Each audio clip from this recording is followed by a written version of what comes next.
Mijayo nega.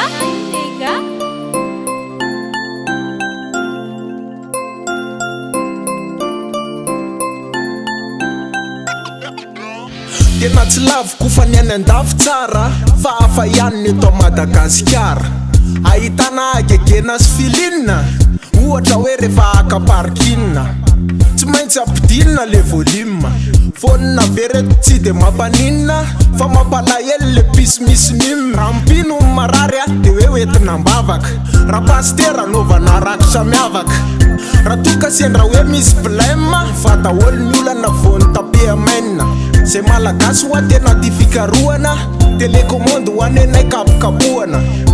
Tena hoe firenena fa mintsy nisy atraminy hoe nenga tamy tsy minisy ovina ao anatiny le atsona hoe sosisy. Nouveauté Gasy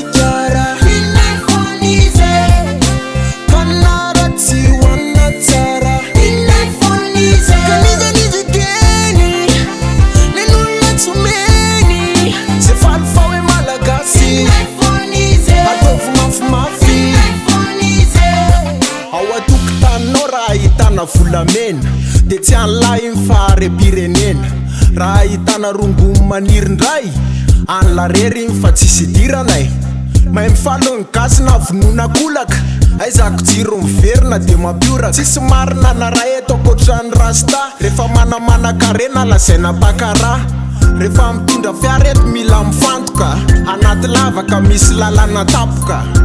Raha sendra hoe hividy piesy mibonoka ny tsara noho vaovao. L'autoroute eto misy kassery de vitesy, sasa de voantany arende hoaizy anao tiradisa ho any lasa tena olana. Mandindray eto lasa misy manolana. Nouveauté Gasy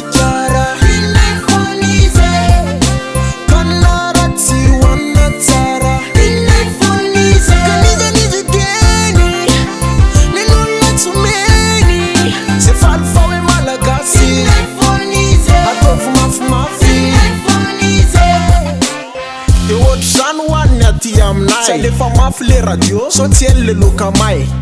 Nyrazana tsy maintsy omena kely rehefa hoe andeha hisotro toka. Zay tsy lano maly tamile mena kely averina endasana de lasa makasoka. Rehefa mivoaka kely andeha anarpo de fataraiky amle galetokoko. Nouveauté Gasy